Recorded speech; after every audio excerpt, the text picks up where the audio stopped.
Good evening, everyone. I'd like to thank everyone all for joining us here this evening. I'm very excited about this panel. I'm sure many of you are as well. So again, thanks for being here. My name is Trevor Semotok, and I'm a member of the Council of Canadians Winnipeg Chapter, as well as a member of this Unitarian Universalist Church. So on behalf of both groups, I'd like to welcome you all here this evening. I'll also be your moderator this evening. The format for this evening's discussion will be sort of in two parts. The first hour, we have our 5 panelists who will be speaking to you. The second hour, we'll pull the screen up, pull the podium back, turn on the aisle mics, and have you have a chance to ask questions and make comments, and really have a bit of discussion with the panelists themselves. Our panelists this evening are Dr. Robert Chernomas, who will be discussing the rise of the Occupy movement, Dr. Ian Hudson, who will be reviewing the banking system, Dr. John Loxley, who will be addressing the European financial crisis, Lynne Fernandez, who will be discussing social inequality and the growing income gap, and finally, but most importantly, Ray Eskritt, an occupier from Winnipeg, who will be reflecting on her experiences in Memorial Park and the local sort of Occupy perspective. So I'd like to give a warm round of applause for all of them for joining us tonight.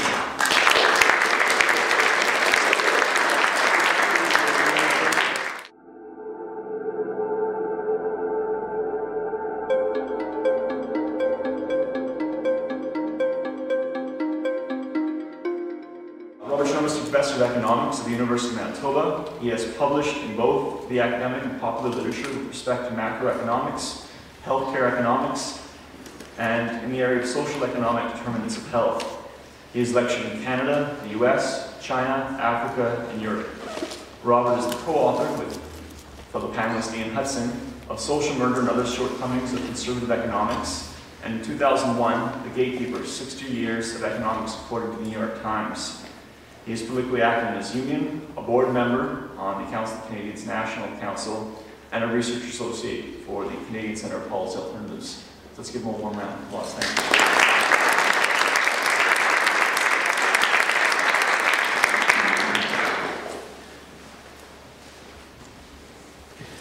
What I'm going to do today is describe a 30 years war. And that 30 years war is the one that the 99% is losing. And the Occupy movement is really the first reaction to that, a serious reaction to that 30-year movement, at least in North America. But first I'm going to describe, what's been happening over the past 30 years. And as you can see from the title, class warfare from Reagan to Harper, and so far they've been winning. 2008, for 30 years there were more or less no financial crisis, and all of a sudden out of the clear blue sky, apparently as far as they're concerned, there was this crisis that occurred. A train wreck, which was, according to them, and I'll describe them along the way, was sort of completely unexpected. Okay, one economist figure and then I'll stop, I promise. Actually, there'll be 2 and then I'll stop. Where did the warfare come from? Well, I would suggest that here's the rate of profit from the 1940s, 50s, and 60s, and here's what happened to it. The rate of profit fell, and this, of course, is absolutely critical to what they consider their needs. And when that rate of profit fell, they reacted very strongly. They began the class warfare that I'll just be describing in the next few minutes. So here's the rate of profit, 1940s, 50s, and 60s. Here's what happens to it in the 70s, and they react to it.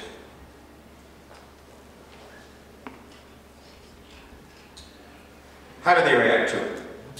That quote up there is from Alan Budd, who's the chief economic advisor to Margaret Thatcher. And what he describes is that they consciously, purposely declared war on the working class. We always think of the state as something that is sort of neutral, is interested in creating full employment. Well, actually what the state is interested in, if it can, depending on the class forces, it's interested in profitability. And so what Alan Budd is describing up there is the state in England, there's counterparts in the United States and Canada, purposely created unemployment. You create unemployment because if you create unemployment, the working class is weak, can't protect its wages, and if it can't protect its wages, and notice he's using the word Marxist up there, increasing the reserve army of the unemployed. It's not my words, it's Alan Budd's word, London School of Economics, Margaret Thatcher's chief economic advisor. And what's the effect of this policy? And I would add, it's not just monetary policy and fiscal policy, but trade policy, deregulation. the effect of this, the one more economist kind of figure. This is the productivity of American workers. And I am going to be focused on the United States mostly here, because the Occupy movement started there. Here's the trend in American workers' wages. In their productivity. Here's the trend of their wages up through the 1970s. Wages and productivity moved together. Once Alan Budd took control, and a counterpart Volcker in the United States, and Greenspan, and Mulroney in Canada, in the United States in particular, what happened is, here's what's happened to wages. There's this collapse of wages compared to productivity. What the left would call a dramatic increase in the rate of exploitation. An attempt to restore profitability by suppressing wages. And they did a remarkably effective job of doing that. And if I carry this through to the current period, the wages continue to fall while productivity continues to rise. The crisis has had almost no effect on that. And so class warfare is represented by a dramatic decline in real wages while productivity continues to grow. What do you do if you discover that your wages are falling? How do you maintain family income? What do you do to try to keep your house and be able to send the kids to school, particularly in the United States in healthcare? It is blind, understandable passion. It's werewolf hunger for surplus. Capital oversteps not only the moral, but even the merely physical maximum bounds of the working day. It usurps the time, growth, development, and healthy maintenance of the body. It steals the time required for the consumption of fresh air and sunlight. That's Marx's version of what I'm about to describe in numbers.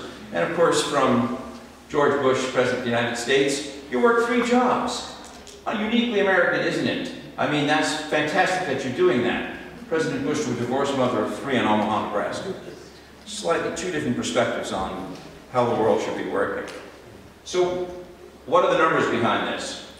Well, the numbers behind this in the United States, all told, in the 2000s, the typical American worker worked more than 2,200 hours a year, 350 hours more than the average European, 500 hours longer than they did in 1979. And one of the more remarkable numbers is Americans now sleep between 1 and 2 hours less than they did in the 1960s. So one of the ways you can try to make up for falling wages is to work much longer hours. You know, America, the land of family values. Well, they now work the longest year of any, of all the workers in the quote-unquote civilized, family-valued, industrialized world. Well, if you are working longer hours, and your wages have fallen, and you still can't maintain family income, one of the things you do is you go into debt. And so we know there's been this dramatic rise in debt in recent years, and that dramatic rise in debt, of course, is, as you would expect, is mostly going to the working class. But all this talk about consumption going on, too much consumption, what we discover is that most of that increase in consumption,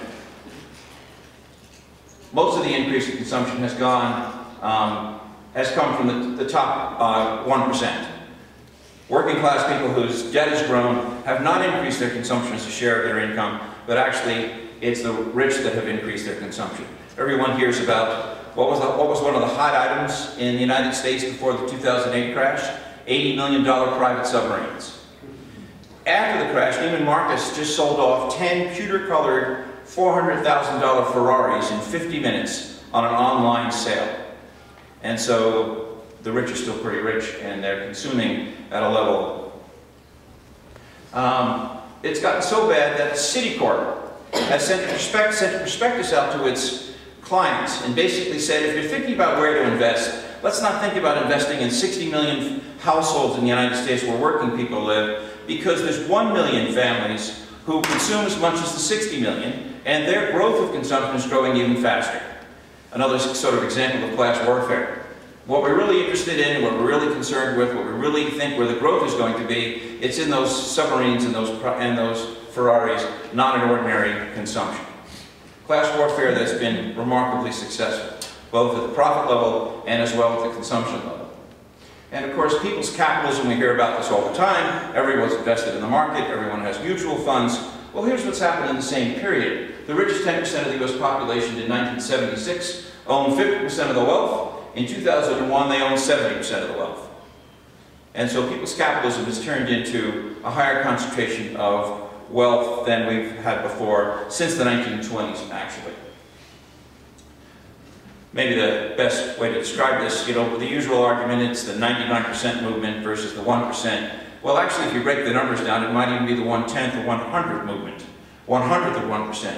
Piketty and Zaz provide evidence that between 73 and 2000, the average income of the bottom 90% of the American taxpayers fell by 7%. The 90% fell by 7%. Incomes to the top 1% by 148. The next level, 343%, and the very top increased by 599%. And so they could have said the top 100th of 1% movement, and it wouldn't have been inaccurate. Just a very brief moment, because I can't help myself talking about the economists and what their role is. This is a progressive economist talking about the Nobel Prize in 2010. And what he's basically saying is that we gave the Nobel Prize to somebody in 2010 who basically described unemployment always as a personal thing, as an information issue between the employer and the employee. There's nowhere in all the work of these Nobel Prize winners was there ever the possibility, I shouldn't say the possibility, ever the thought that unemployment could be involuntary. All unemployment, according to these characters, is by choice. You've made decisions. You don't have enough information as to be employed or not. This is the midst of the first Great Depression of the 21st century. And they hand these guys the Nobel Prize. The 2011 Nobel Prize has actually been given to someone more to the right, to these guys, which I could describe afterwards if anyone really wants to hear the description of that. And so this progressive economist goes on to ask the question, how could this be? And his answer is the role of these economists, what their job is to actually hide capitalism from us, to obscure it, not to undercover its laws of motion, not to make it clear what it's doing, but to, on a consistent basis, try to make sure as much as possible they idealize it instead of typify the system. One quite possibly never before has intellectual history fashioned an ideological triumph of this magnitude out of a sequence of sorry yet powerfully motivated theoretical failures. They don't explain anything, but they certainly do a great job of covering up what actually happened. In 2011, they gave the Nobel Prize to another character just like this. And of course, now there's a reaction, even among some of the insiders in the mainstream economy. And it's gotten so bad that they're so worried about both their theoretical failures and the crisis of the system that some of them are even reverting to Marx, which is sort of, this was in the Wall Street Journal, Norlin Robini, who is one of the more famous economists because he predicted the crisis, and he's talking about serious reform of the crisis from NYU. Karl Marx had it right. At some point, capitalism could destroy itself. You cannot keep on shifting income from labor to capital without having an excess capacity and a lack of aggregate demand. If you remember, this was written in the Wall Street Journal, interviewed it, you can find it on YouTube. That's what happened. We thought that markets worked. They're not working. The individual can be rational. The firm to survive and thrive can push labor costs more and more down, but labor costs is someone else's income and consumption. That's why it's a self-destructive process. Some of them are actually getting angry about whether the system can sustain itself this way. What about the politics? Now we move towards the Occupy movement. What kind of, up till this point in history, up till the Occupy movement, what's the sort of mindset that seems to be dominating? A public union employee, a Tea Party activist, and a CEO are sitting at a table with a plate of a dozen cookies in the middle of it. The CEO takes 11 of the cookies, turns to the Tea Partier and says, "Watch out for that union guy. He wants a piece of your cookie." Another sort of reflection of the sort of politics that we've entered 2008, 2009 with. Corporation laid me off, corporation took my house, corporation cashes corrupting democracy, corporation denied my claim, corporation tracked my every move, I hate the government. How else do we explain the Tea Party? I'm not sure, but how else do we explain electing Harper in this country? But something's happened. Something's changed. There's something else in the wind, something else in the streets. And I would suggest the Occupy Wall Street and Occupy movement has begun to change the political mood out there. And it's not just here, of course, and it's not just in North America, it's happening in Tunisia, it's happening in Greece, it's happening in Spain, it's happening around the world. And this is, Occupy Wall Street has already won. Perhaps not the victory most of its participants want, but a momentous victory. It has already altered our political debate, changed the agenda, shifted the discussion in newspapers, cable TV, even around the water cooler. Suddenly the issues of equity, fairness, justice, income distribution, and accountability for the economic cataclysm cannot be ignored anymore, or ignored for generations, I've been suggesting, are front and center. in the last week, the University of Manitoba School of Business had 2 panels, School of Business had 2 panels discussing inequality and poverty. And that shows you how far it's gone. It suggests that the Occupy movement has changed the. And by the way, this is from an article in Slate. I should give the reference here, by former Governor Spitzer of New York. And so this is once again a sort of left-wing account of things. Here's the list. I know you can't read that, and that's done intentionally. This is the list of demands, including that of the General Assembly, the Occupy movement in New York. It's a huge list of demands. And you see at the very end, these grievances are not all-inclusive. And so the question is, how out of this Occupy movement do we begin to synthesize real specific demands that can make a difference? That's a great list of issues. The point is, it's a long list, and we need some kind of clear message out of that as to what might be done to deal with this capitalist class warfare that they've been so successful at. We're at the moment in Europe, as John will be talking about, and Ian will be talking about, and Lynne will be talking about, in other places where somebody's going to have to pay for this crisis. And we know who's being asked to pay for it now, particularly in places like Europe and other places. There's the famous austerity movement. And austerity means, we've got you into this crisis, and we expect you to get us out of this crisis. You're going to pay. As Lenin once said, there's no crisis capitalism can't get out of if the working class is willing to pay for it. A few years ago, 2008, on Wall Street, there was the beginning of an occupation. People went to Wall Street after the crisis occurred, and there are stories of the 1929, and the stories of 1929 is some of the Wall Street bankers and others jumped out of windows after they had suffered real losses, as opposed to what a lot of them are suffering right now. And so one of the pre-Occupy movement people went to Wall Street and sent a message to the world, which I think is still evolving at this point, making it clear and unadulterated who they think the problem is and what should be done about it. Thank you.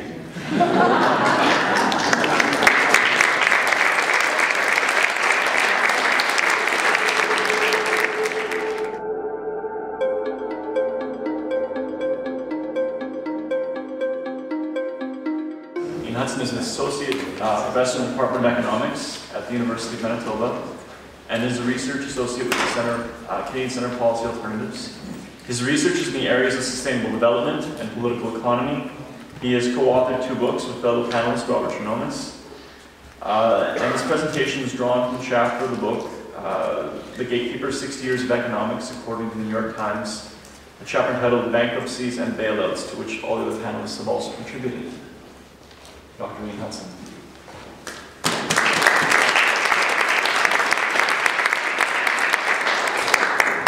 Thanks very much. I'm going to today talk about why the name Occupy Wall Street is actually particularly fitting, and I'll try and do it by going through just what exactly happened in the run-up to the financial crisis in the United States. Because although, as Robert has explained, this crisis was decades in the making, it really took off as a result of a crisis in the U.S. financial market, especially the U.S. housing market. And what I'll try and demonstrate is that the financial industry in the United States has a great deal to answer for. And so occupying Wall Street may not actually be a crazy claim in and of itself. And as I go through my little history of the U.S. financial system, I will hopefully be able to demonstrate that the people in the financial industry have a great deal to answer for. And what I want people to remember as I go through it is that this is not the tale of a few bad apples. This isn't an instance of a few people doing a couple of dastardly things, although some people do end up looking particularly horrible. Instead, what this is a model that happened over and over again over the last 30 years across industries throughout the world. And so this isn't a case of one particular industry doing something that it shouldn't have done. Rather, it's a case where industry by industry, corporations tried to restore their profitability after the late 1970s, And one of the key ways in which they did it is they tried to get out from under the regulatory burden of the state. They argued that one of the main impediments to their profitability was the heavy hand of the state intervening in their otherwise profitable businesses. And through a variety of forms, in different ways, in different industries, between 1980 and now, they've successfully been able to get out from under that sort of regulatory, what they would consider a yoke. And so I will go through how this happened in the financial industry, but as I go through it, what I want people to remember is this happened time and time again in industry after industry. The only difference between the finance industry and all these other industries is the finance industry is so central to the functioning of the economic system that when it damaged the financial industry, it damaged the entire economy, the entire global economy. And so the starting point, if we're going to talk about deregulation of the banking system in the United States, is to talk about the fundamental regulatory structure that existed in the United States. And in the US, the key linchpin of their financial sort of regulatory structure was something called the Glass-Steagall Act, which was implemented in 1933 in the wake of the Great Depression. What the US found out to their great expense during the Great Depression is the banking system was pretty important. In the Great Depression, a number of banks went under, exacerbating the Great Depression and prolonging it greatly. And the reason that the banks went under, or at least part of the reason the banks went under in the Great Depression, is because they found out that banks were making very risky gambling investments with their depositors' money. And so a key component of the Glass-Steagall Act was to separate banks who made deposits and took loans, and prohibited those institutions from making investments or carrying insurance, which were seen as being risky activities. And so the US deliberately created a very conservative, I guess, financial industry, one that was particularly not allowed to make risky investments. And so if this structure was set up in the United States, that doesn't accord very well with what actually happened in the United States. So what we need to do is try and explain what happened between the sort of conservative, Glass-Steagall-oriented, regulated US banking system that was in place from 1933 until 1999, and then what happens after 1999 that causes this huge meltdown in the housing market in the United States. Well, in the United States, they go through this huge housing boom, which for a long time people took as being an absolutely wonderful thing. And it certainly looked good if you only looked at it very casually. And so between 2000 and 2005, housing prices in the United States went up by 50%. A huge gain in wealth for the average US homeowner.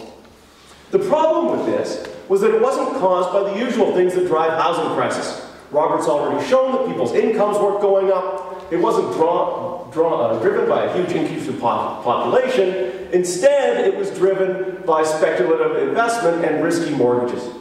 In particular, there's two things that changed in the US mortgage market. The first one was that loans were extended to much more risky borrowers. This is what's known as a subprime mortgage. Subprime mortgages are mortgages that are given to people that banks normally would not loan to. And they wouldn't loan them to them normally because they were more marginal borrowers. They were more likely to default. Now, banks are only willing to lend to people that are more likely to default if they get a higher rate of return in exchange for that risk.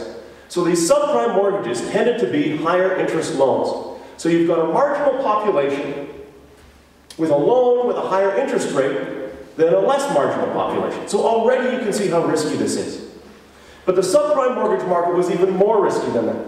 Because in order to entice these marginal borrowers, banks offered very sort of attractive but misleading mortgages. Often they had very, very low front-end interest rates. So for several years, for example, you would only have to pay the interest rate on your mortgage. You wouldn't actually have to pay down the principal. But then, of course, the back end is very heavily loaded. So after a first few years of nice, manageable payments, all of a sudden they balloon, and the payments become much more unwieldy. And so you've got high-interest loans to marginal borrowers that in a few years are going to become much larger loans to marginal borrowers. And so you can see how risky this looks at closer examination. The second innovation in the financial system that increased the value of housing in the United States was the rise of mortgage-backed securities. This is a sort of outrageously opaque and complicated financial instrument, but at its bare bones, basically what it is a real change in the way that banks relate to their customers. It used to be that banks could only make money on your mortgage if you paid it back, right? They made their money by you paying your loan plus interest. What a mortgage-backed security is the bank taking your mortgage, packaging it with a whole bunch of other mortgages from different places, with different risks from different lenders, and then selling them on to investors.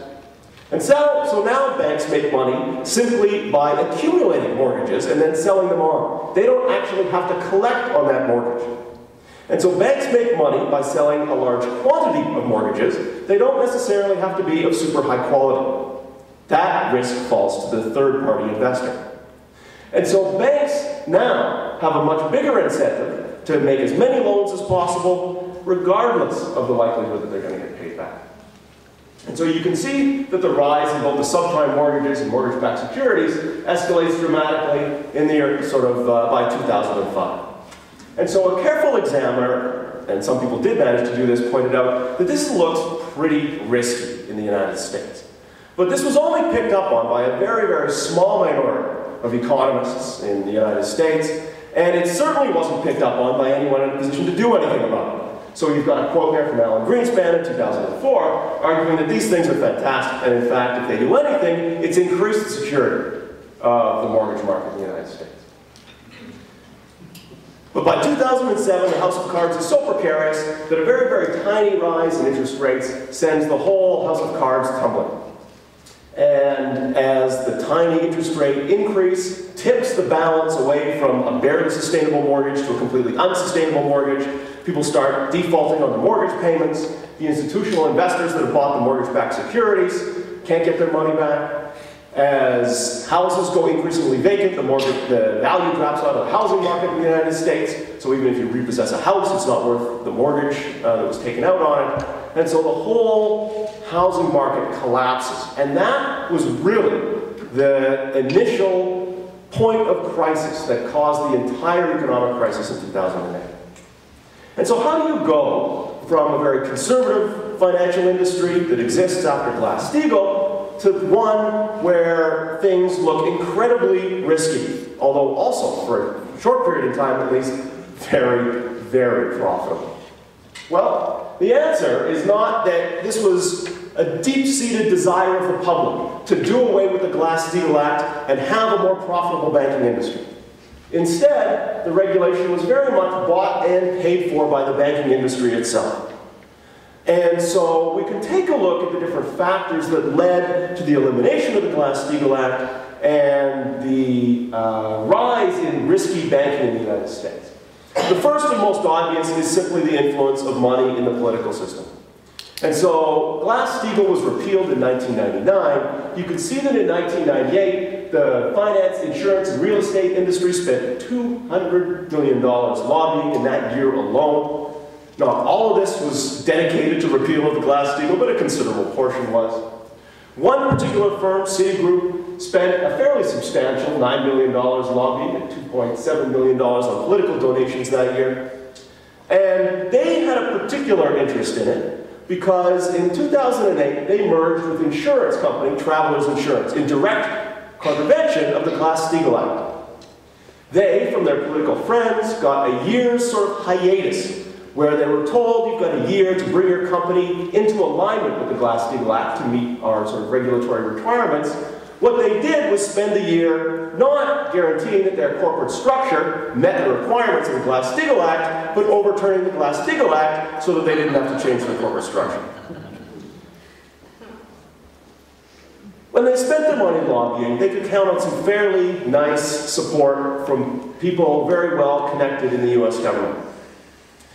The regulators that were supposed to be overseeing the financial sector in the US, in fact, belong to the financial sector in the US. And so we've got some examples here. Alan Greenspan, chairman of the Federal Reserve during this period, was a former director of JP Morgan. Henry Paulson, who was Bush's Secretary of the Treasurer, so he was both in charge when the financial crisis happened, and, conveniently, was the one who doled out the bailout money and pressed very heavily for it to have its finance industry friendly form, was the chief executive of Goldman Sachs. Robert Rubin, who was the Treasury Secretary under Bill Clinton when Glass-Steagall was repealed, worked for Goldman Sachs, and almost immediately after the Glass-Steagall Act was repealed, he went and took an unbelievably lucrative job at Citigroup, which seems very coincidental. And finally, Christopher Cox, the chair of the SEC, which is the regulatory agency that's supposed to be overseeing things like the derivative markets, was a very conservative House member for one of the Southern California district, or from the District of Southern California. And he was one of the people that accepted some of the largest donations from the finance industry and could be very heavily relied on to push their desires in the US political system. But it's not just this kind of instrumental influence that drives the policy changes in the United States. Because in the economic system, the banks could actually make a pretty reasonable case that the regulation that the US had imposed upon them, the sort of conservative regulation, was harming them compared to other places. So before the US deregulated, the UK deregulated. And the deregulated UK banking industry was in fact taking a lot of clients away from the US banking system. They had an unbelievable profit rate in the UK. They were making rates of return of 20% in the banking system in the United States, or in the UK as a result of the deregulation. People were sort of moving from the US system to the UK system, and so when the US banks were making the claim that regulation in the United States was harming their profitability and making it difficult for them to compete against banks in the UK, they were in fact correct about that. The second thing that was going on in the banking system was in the US itself, banks were being bypassed by people looking for money, looking to raise money in favor of other forms of lending. So you don't have to get money from banks, you can get money from other sources. You can sort of raise money and capital as a firm through a variety of financial organizations and instruments. And this is increasingly what was going on in the United States. And so banks were in fact losing market share, both to their competitors within the United States and internationally. And so when they make the claim that their profits were being harmed by regulation in the United States, they were actually correct about that.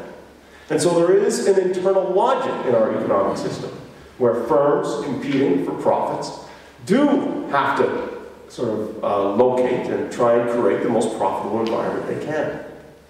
And so as a result of both these structural factors and the instrumental factors in the US political system, the Glass-Steagall Act gets repealed in 1999 by the Graham-Leach-Bliley Act, which is very difficult to say quickly. And the key component of that is that it allowed banks to actually engage in investment behavior. So this barrier between investment and insurance and the banking industry gets removed in the United States. And of course, it's that removal that allows banks to create things like mortgage-backed securities, which would have been absolutely illegal under the Glass-Steagall Act. And so in 1999, this gets repealed, and banks start to create things like mortgage-backed securities and these other kind of financial instruments.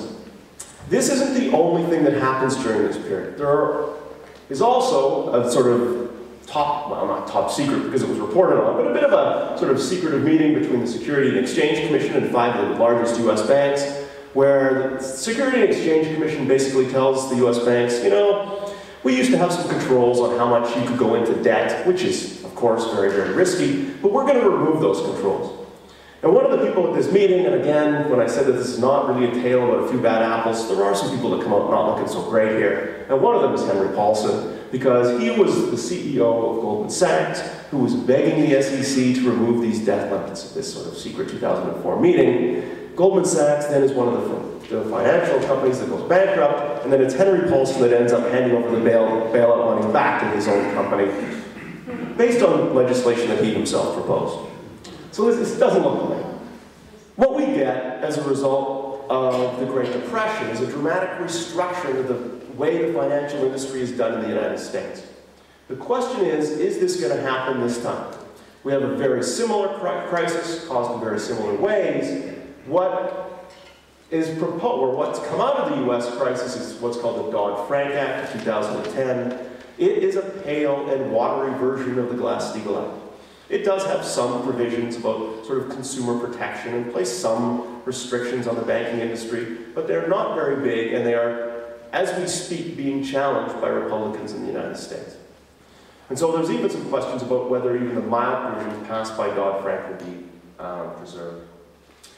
And so, really, this opportunity, I suppose, if you want to call a sort of horrible crisis where lots of people become poor and unemployment spikes and the world gets thrown into recession, if you want to call that an opportunity, it has been passed out, right? Very little has been sort of changed here. And so, if you want to do a nice little summary of what went on here, it would go something like this.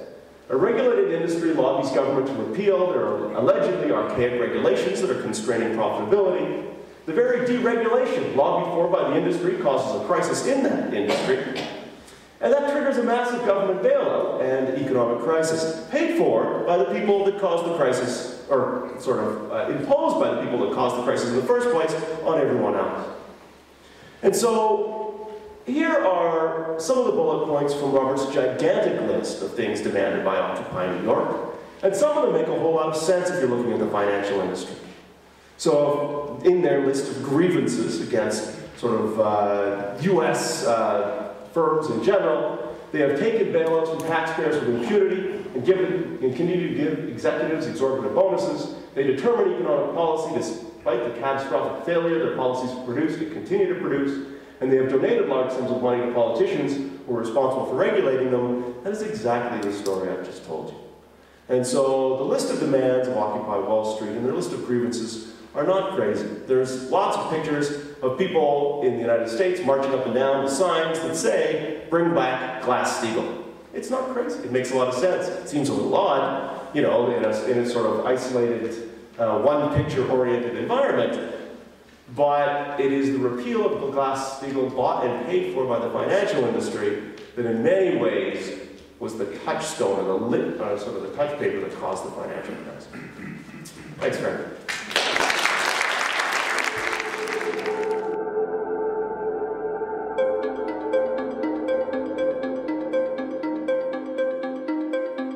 Loxley is a professor in, and for 13 years was the head of the Department of Economics at the University of Manitoba. He specializes in international money and finance, international development, and community economic development, and has published extensively in these areas. He has served as an economic advisor to a number of governments, such as the incoming Mandela government of South Africa and the Department of Finance in Manitoba.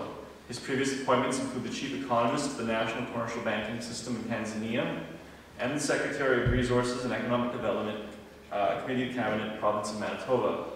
He was a recipient of the Galbraith Prize in Economics and Social Justice, awarded by the Progressive Economics Forum, May 2010, and is a research associate of the CCPA. A warm welcome, Dr. John Loxley.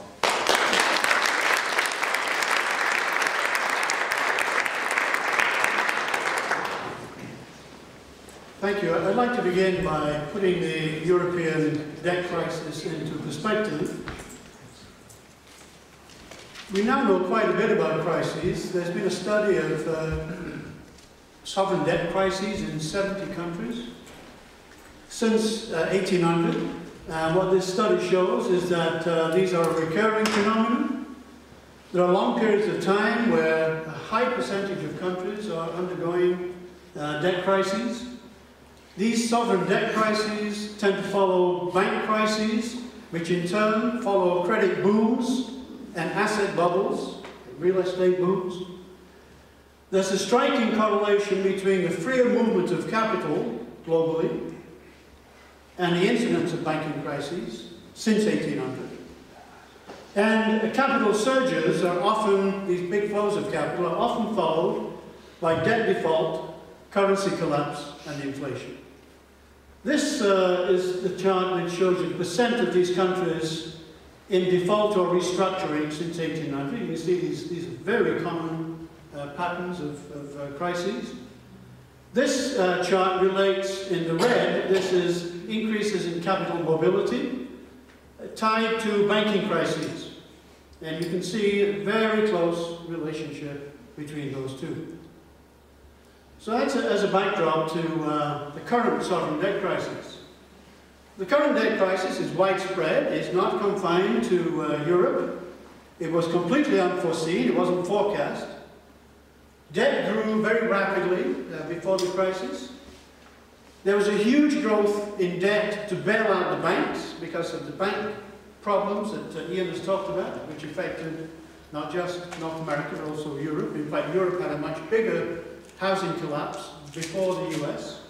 In some countries, 13% of GDP was used to bail out the banks. This is a huge amount. This increases their debt. Once the crisis came into effect, unemployment grew like crazy. Governments, understandably, intervened, borrowed money, spent money to create jobs, as they should have done. But that in turn pushed them into greater debt difficulties.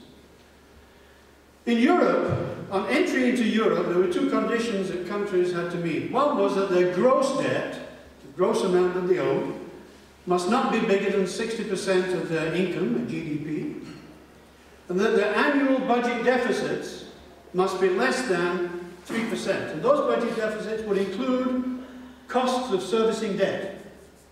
Okay, so that's government spending being bigger than revenue, plus any interest on debt. Well, the situation in 2011 on gross debt was that many European countries were well in excess of 60%. You can see, and not just European countries, of course, but European countries well in excess of 60%. Some governments had cash in the bank, and so there's a net debt figure which brings that down, but the European criterion was a gross figure. The primary balance is the government's fiscal debt, deficit, annual deficit, but it ignores payments of interest. Even without payments of interest, the countries like Ireland double, triple the European entry requirement. And so you have large numbers of countries actually in crisis given the EU standards. The origins of the crisis were in massive payments imbalances based on trade between groups of countries within Europe. Germany, Netherlands, Sweden and Denmark have trade surpluses. They sell more than they buy. Greece, Italy and Spain have persistent deficits. If you're running a deficit, you've got to finance it somehow. Those deficits were financed by the surpluses from the other countries. Those surpluses are channeled through banks. So the deficits of these countries were financed by German, French, UK banks and US banks. 350 billion in US banks, euros. And at other institutions like MF Global that we don't even know about. MF Global has just collapsed because of European debt. $1.2 billion has gone missing. The Euro debt crisis, therefore, is a potential bank crisis as well as a potential Euro crisis. This is what I was talking about. This is zero on the trade balance. The only country here in this group of 6 with surpluses is Germany. These are percents of GDP. All the other countries have got deficits as percents of GDP. And when you look at German surpluses over the years since 2000, since the Euro came in, they're offset almost entirely the increase in debt of the others. So the Euro debt problem is a German surplus problem as well. It's a banking problem because banks in Belgium, Germany, France, Netherlands, etc. are carrying debt from Portugal, Ireland, Italy, Greece and Spain. When you add it together, this debt is well in excess of their reserves. So if this debt is not paid, these banks are bankrupt. And that, you can see that if Greece was a problem, you can imagine how big a problem Spain and Italy will be. The Eurozone crisis is explained to some degree by countries joining the Euro with exchange rates that were too high. They simply should not have joined at those exchange rates. The result was that Germany became much more competitive than these countries. German labour costs per unit of output dropped because of increases in productivity. They have a different kind of industry mix as well. But also, there's been great repression of wages in Germany since 2000. In Greece, Italy and Spain, unit labour costs rose during this period 11 to 13%. So these countries are losing competitiveness. They're buying from Germany, but they can't sell as much. The result of this is unemployment rises, borrowing costs rise dramatically, and the whole of the European Union begins to find it difficult to borrow, including recently Germany. So you can see here the inflation. That's the average rate of inflation which Europe is trying to keep to. You don't need to know the numbers. Germany is well below that, but the countries in crisis are well above that. So, you know, Europe is meeting its inflation target, but only because Germany is below it, and that offsets what is called Southern Europe here, at much higher rates of inflation. In terms of unit labour costs, which is what capitalism is driven by, unit labour costs in Germany have been quite low, rising lately, but in Southern Europe they've been rising fairly steadily. Interest rates, before Ireland, Spain, Italy and Greece joined the euro, their interest rates were much, much higher than Germany's. These rates were forced into a common rate with the joining of the euro. Credit became incredibly cheap for these countries, so they went out and borrowed more. Why not? With the crisis, these rates are now going back up. The gap between Germany and the others is rising tremendously, and of course the rates now for Portugal are completely, sorry, for some of these countries are out of sight completely. Greece can't even borrow. Unemployment, as a result of this crisis since 2007, I think unemployment has just grown tremendously in some of these countries. I'll come back to a few of those numbers later. Well, how do you deal with debt crisis? If the problem is that your debt to GDP is too high, it's a ratio, right? Debt to income. How do you deal with it? Well, one is you can reduce your debt payments. You can do that by cutting your interest costs. You can repay the loan over longer periods of time. You can write down the debt, or you can roll over the debt. All of these mean you're paying less. If you don't do that, if you do that, they all require financing. And that's where this European special fund, which has been brought in, that's what that's all about. You don't have, of course, to reduce debt. If you want to get the ratio down, you can raise your GDP, raise incomes, which means countries like Germany would have to expand. But they're reluctant to do that. The one that's missing on the bottom is that you could inflate the economy, which is the traditional way in which debt has been written off generation after generation, just let inflation go. Germany will not allow that, given its experience in the 1920s. What are the options for, other options for dealing with sovereign debt? Well, one option, which we're beginning to see the beginning of already, is prolonged austerity, cutbacks. Spending restraints or spending cuts in return for debt relief that spreads out the debt payments over time. Tax increases. You could repudiate the debt. That's the big risk. If that happens, a country would have to leave the euro. But never mind that. What's happening is that austerity is being called upon in all these countries to service their debts, and that is generating massive political reactions. The amount of debt that has to be reduced is phenomenal. The blue bars here are what the governments plan to cut back between now and 2015 as a percent of GDP. So Greece is planning to cut back 12% of GDP in those years. The red tells you it's not enough to get back to the 60% that the EU requires. That's the addition that would have to be made of GDP, another 4–6% between now and 2030. So you can see that all these countries, this is not just Europe, by the way, this includes Canada and the US, etc. But you can see in Japan that the cutbacks are incredibly big, and they have to be bigger to meet those targets. The problem is the budgets are used to transfer income to poor families. The tax system in most countries, with the exception of the US does it a little bit, most countries shift income to poor families through the tax system and through transfers, family allowances and pensions, etc. Most countries are taking families out of poverty through the budget.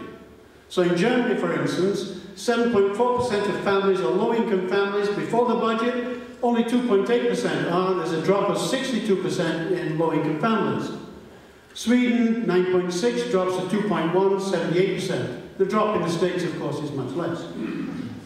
Austerity threatens those transfers, threatens the transfer of income to the poor. In addition, what's likely to happen is that retirement ages are going to be raised, pension entitlements are going to be cut, healthcare, social spending is going to be frozen or cut, social transfers, student tuition are all going to be affected, healthcare, childcare and other services are going to have to be bought, this has already started, and public assets are being sold off, like for instance the Capitol building in Arizona, sell it off and lease it back, which is what they do. Public sector jobs will be cut. There will be cuts in wages, increases in taxes, reduction in allowances, tax allowances. At the same time as corporate tax cuts. This is an IMF program, this is the program that all countries are being faced with. There's a huge political reaction to an assault, to the assault on workers' standards of living and security.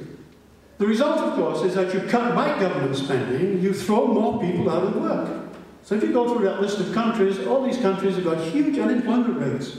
Spain is now 22%, UK 8.3%, etc. These are massive unemployment rates, and there's very little growth in income. Income is either growing negatively or not at all. And much of this is a result of austerity. The way the debt is being managed now is through a combination of austerity, some losses to banks, not a great deal, but some losses, financing through this European Financial Stability Fund, 1.1 trillion euros is the plan, and changes of leadership in countries like Italy and Greece. Take the politicians out, put in a bureaucrat, basically. Some economists trained in North America. There are dangers in this current scenario. Many countries are still risking default. Banks seem to be inadequately capitalized, and they're finding it difficult to raise the 1.3 trillion euros for the stabilization fund. The latest move is to get countries to join together and harmonize their tax systems. And in a common market, you might say that's not a bad idea anyway. The question is, how are they going to be harmonized? And if it's the kind of tax system that I've outlined, it's not one that countries are going to jump into, or at least workers are going to jump into very willingly. Of course, countries could abandon the euro very quickly. It's unlikely that will happen, at least it will be a last resort, because if you abandon the euro, it means you're devaluing the currency, which is what you do. You devalue, spread the pain around, it makes it easier to adjust in many ways. If you're a member of the euro, you can't do that. You're stuck with the euro. Getting out of the euro, unfortunately, of course, for countries like Greece, would mean that people would anticipate a devaluation. They'd take their money out of the banks and ship it out of the country. Banks would collapse. So there would have to be tremendous intervention, which you can see why Germany and France in particular are trying to prevent this from happening. There are some alternative solutions.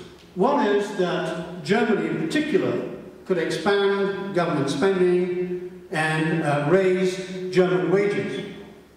Secondly, throughout Europe there could be increased taxation on the wealthy and tax loopholes could be closed. The large holdings, corporate holdings of cash, which we've seen the last 5-6 years, could be taxed. And if they're put into productive investment, that tax could be reduced. There could be a financial transactions tax, which some European countries are pushing. It could be a Robin Hood tax, which means you put a small tax on all financial transactions and you transfer the proceeds to the needy. Social safety nets and pensions could be expanded or protected. The question is, what would you do with the banks? And it's pretty clear from what Lynne said and Bob said, you need at least greater regulation, if not state ownership. The irony is, of course, in the UK, when they nationalised banks, which went bankrupt, they're now selling them off for a song to companies like Virgin.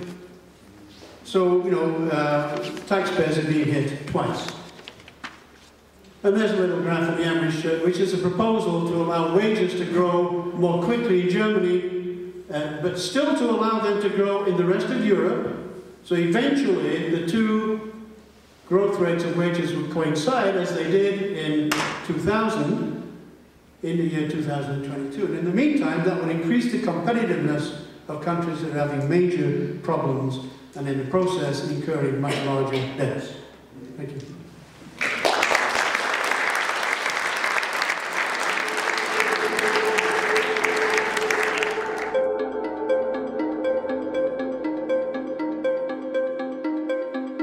Lynne Fernandez did her MA in economics at the University of Manitoba. She currently works for the Manitoba office of the Canadian Centre for Policy Alternatives as a research associate. She has worked on such issues as municipal and provincial alternative budgets, municipal water and waste and water privatization, and the bipolar controversy. Lynne Fernandez.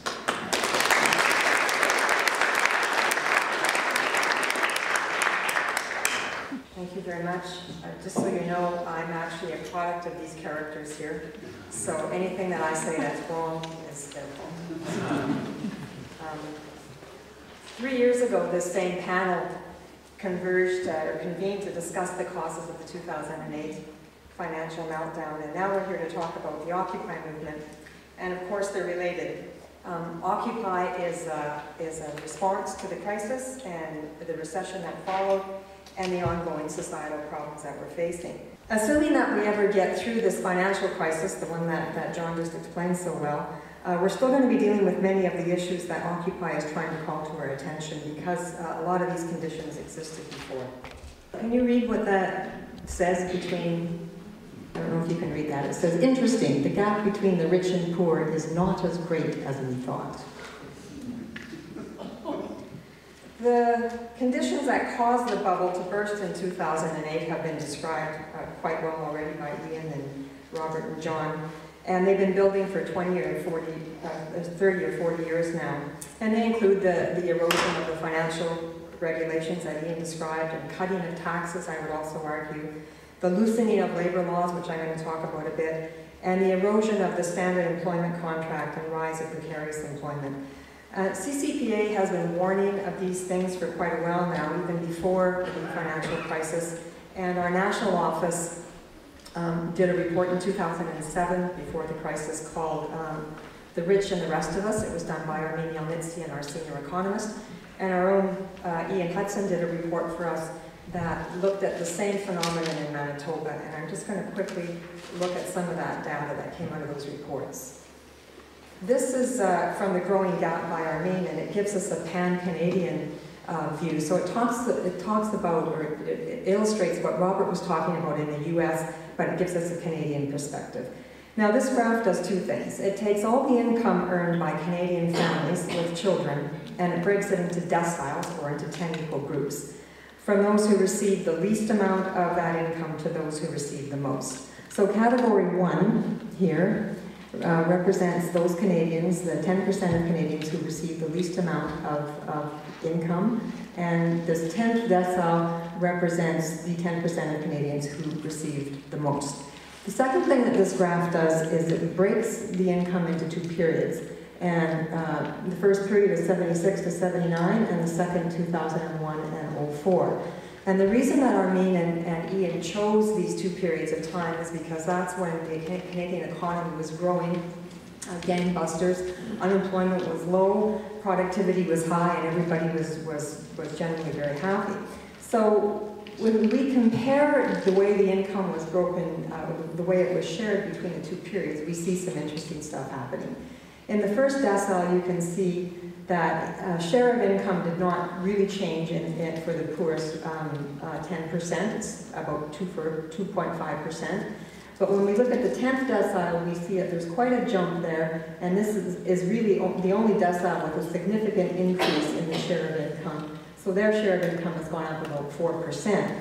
And then when we look at the second, third, fourth, fifth, and sixth deciles, and the seventh as well a little bit, you can see that the share of income for these Canadians has gone down between these two periods.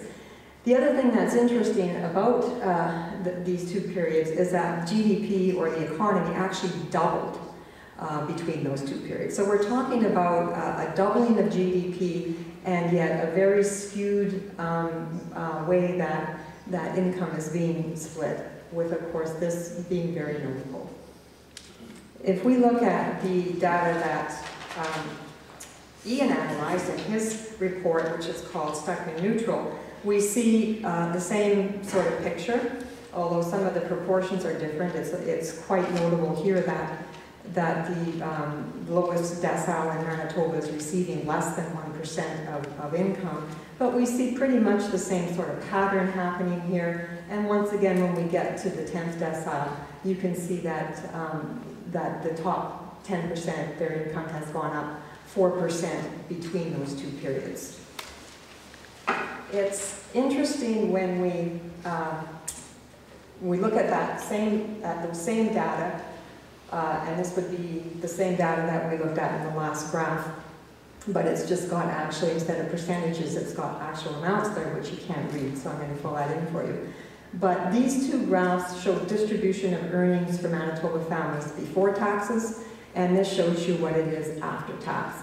And I think what's significant here is you can see that after taxes and transfers are paid, so those things that John was talking about, we have transfers of pensions or help for children with families with children, that their income after taxes goes up significantly.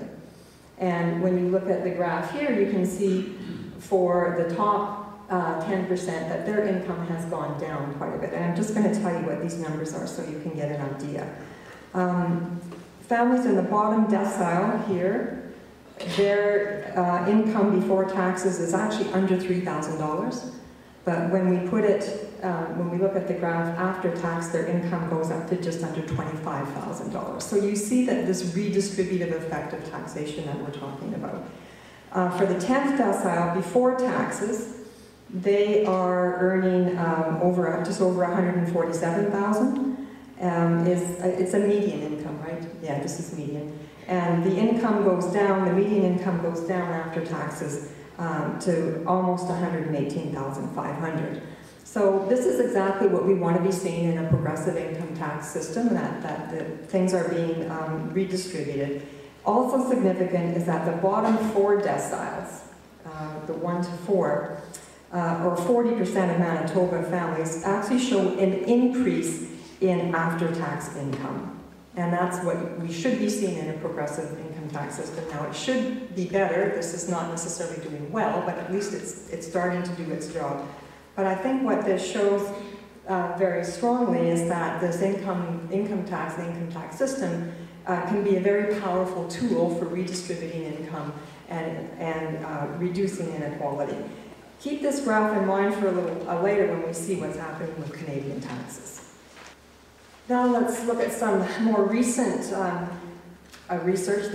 I'm going to be talking a bit about the OECD catching up to the CCPA, because there's been a report out recently by the OECD, and it coincides with a lot of the research that CCPA has been doing for quite a while now. We've been waving red flags about this growing gap, and it seems like the mainstream is starting to catch up. The OECD report claims that in Canada, the gap has been growing faster recently, that the richest of the rich, so we're not even talking the 10% or 1%, we're talking 0.1%, they saw their share of total income rise to 13.3% in 2007 from 8.1% in 1980. And during the same period, the top federal marginal income tax rate fell from 43% to 29%. And the Canadian income gap is well above the 34 country average of 34 countries that are in the OECD. So this starts giving us a hint about why we have that growing gap. This is some more CCPA research, and here we see the average wages in 2009 for 3 groups. We see the average wage and for wage and salary earners is just under $43,000. When we look at the average wage for Canadians who are earning minimum wage, it's just under $20,000. And we look at the average wage for the top paid 100 CEOs in Canada, you can see that it jumps up to over $6.6 million a year. So that's the sort of contrast that we're talking about. And keep in mind that this is average wages for 2009, when we were at the height of the recession, or the recession at its deepest. And theoretically, you know, you would expect maybe these characters wouldn't be doing very well, but certainly they were. So the OECD continues catching up with CCPA, and according to them, there are 2 factors that are leading to the growing gap, and CCPA would agree with that analysis. The factor number 1, according to the report, is that taxes and benefits reduce inequality less in Canada than in most OECD countries. So that tax system that's supposed to redistribute wealth and then also take it from the rich and redistribute it and also offer programs is in fact not doing as good a job in Canada as it's doing in other countries. Also, according to the report, prior to 1990, Canada's tax benefit system worked as well as those in the Nordic countries, and we know the Nordic countries are hailed as being the most equitable countries in the world. Our system now, or our system then, offset more than 70% of the rise in market income inequality, but today it's only offsetting less than 40%. Now, the OECD isn't the only mainstream organization that's coming out with this sort of analysis. The Conference Board of Canada claims that income inequality in Canada has been growing faster recently than it's been growing in the US. So we've gone from being keeping company with the most equitable countries in the world to actually being worse than the worst country in the world. When we look at our corporate tax rate and how it's changed since 2000, it starts, we can start understanding how we can see this kind of inequality growing in Canada. The federal corporate tax rates have fallen from 28% in 2000 to 18% in 2010. Now, the standard argument for lowering taxes, of course, is that lower taxes means that corporations will have more money to invest in research and development and will create more jobs. But if you look at the second bullet, that doesn't quite jive, because business investment as a share of GDP was 12.4% in 2000, and it was the same in 2010. So in the same period where corporate tax rates were falling, they weren't actually investing anymore. Business investment was flat.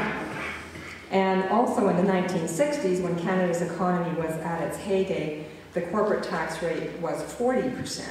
So once again, that doesn't seem to make sense. Also, what's wrong with this picture? These data would seem to indicate that if you want business to invest, we should actually be raising corporate taxes. Because in 1981, the corporate tax rate was 36% and business investment was 11.5% of GDP.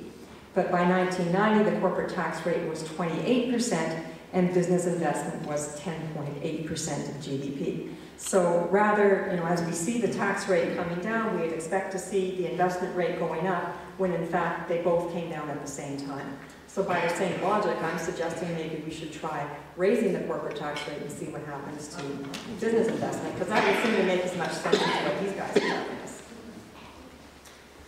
Factor number 2 that the OECD report talked about is we're going to be referring now to what's happening in the labor market. And there's been big changes in the labor market over the last 30 years, and the report notes that we now have a prevalence of part-time and temporary contract work, which is eroding wages. And we have these low-wage workers, of which we have more, are now working fewer hours, so that means they're making less. And we have more self-employed workers than ever.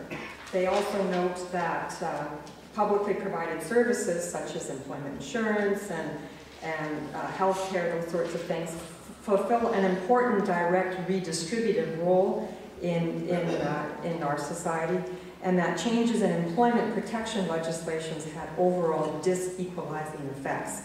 So even the OECD acknowledges that cuts in Canada's welfare state have increased inequality, and that has been exacerbated by erosion of laws that protect workers. I think another very important trend that needs highlighting here is the global attack on unions. And this next slide illustrates this quite nicely. It can be a nice thing to illustrate. This shows the inverse relationship between union membership and income in the top 1%. It's UK data from the UK, but I would argue that we could see the same phenomenon in other developed countries as well. And it's uncanny the way the two graph lines mirror each other here.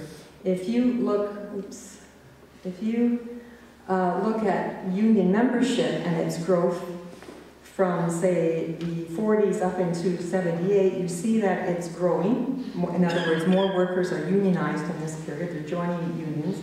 And at the same time, the income of the top 1% is coming down. And then right around 78, which is when neoliberalism would be really kicking in and doing its stuff, union membership starts coming down because we have this attack on unions, particularly in the UK at this time. And as union membership is declining, you can see that, the income of the top 1% is going up. So this slide illustrates very nicely that the labor movement is needed to redistribute wealth in a capitalist economy. And the class conflict that Robert talks about is actually mediated by unions. It's softened by unions. Unions help, they help workers, and they certainly help to redistribute that income.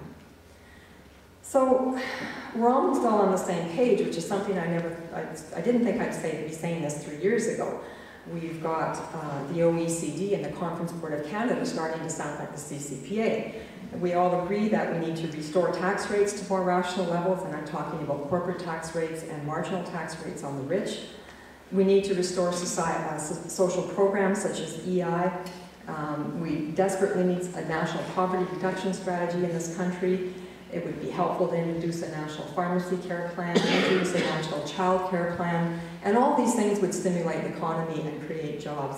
We also need to restore employment and labor law standards.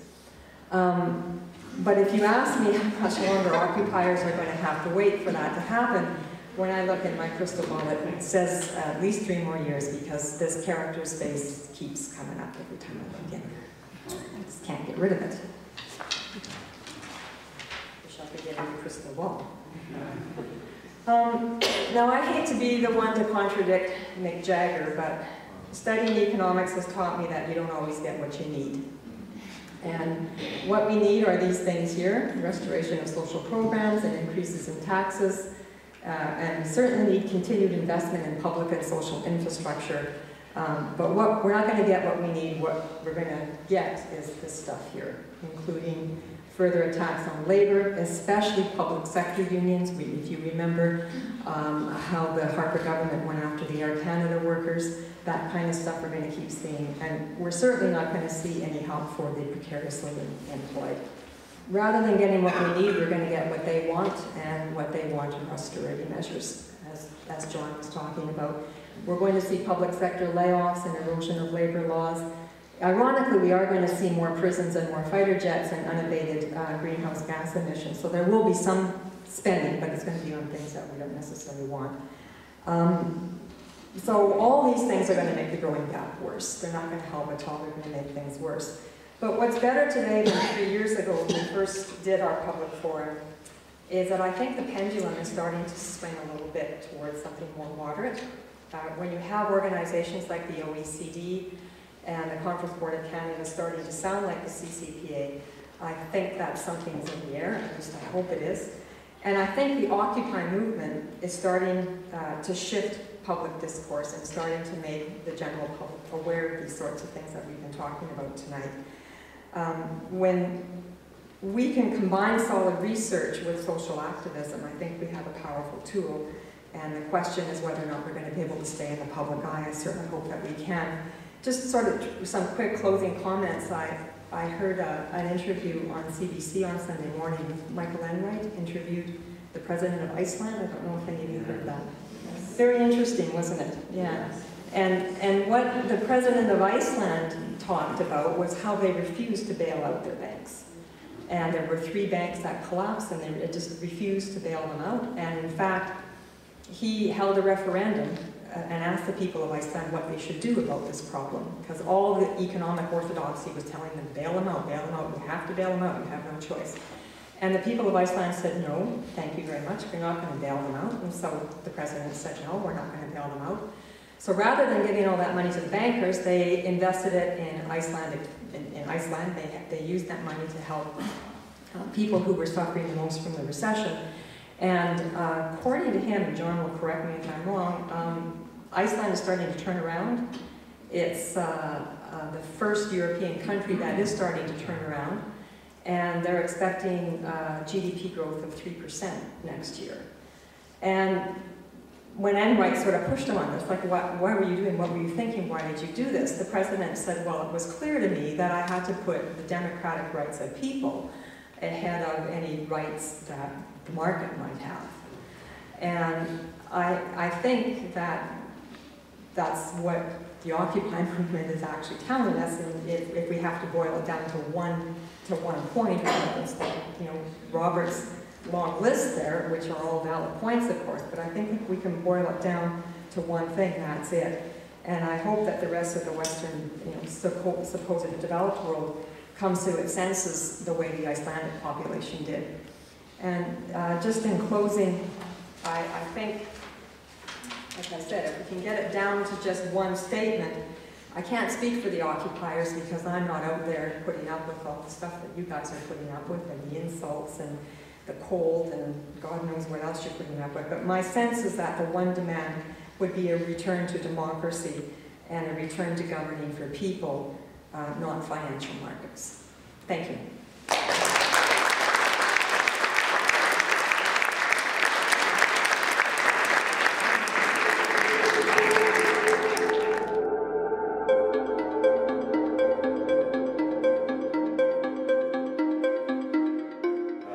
Graduated with a BA in Psychology and Gender Studies from the University of Winnipeg in 2009, and has returned to school recently to obtain her Public Relations degree. She spent 9 years working with youth in crisis and youth in care. In her off time, Ray is a member of the Winnipeg Radical Cheerleaders, a stand-up comedian, and a spoken word performer. When she has a moment to relax between bouts of being fabulous, she can be found curled up with a graphic novel.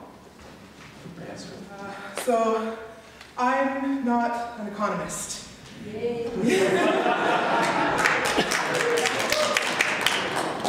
I didn't choose that path. And after listening to these presentations, it's very clear why. I was raised to be about people. I was taught to hate mathematics in school by a series of very poor teachers. But now I'm relearning math and finance, those things that were missing in my education. And it scares me so much. You guys have no idea how frightening it is to be 26 years old, well maybe some of my fellow occupiers know exactly what it's like to be 26 years old and have no hope of ever paying back student debt, of ever owning a home, of not having to take out a bank loan to declare my love for my partner, because weddings, for some reason, cost $20,000 now. I was born into a dying world, had a loving family that turned off the news so that Mom wouldn't be depressed when she saw everything that happened.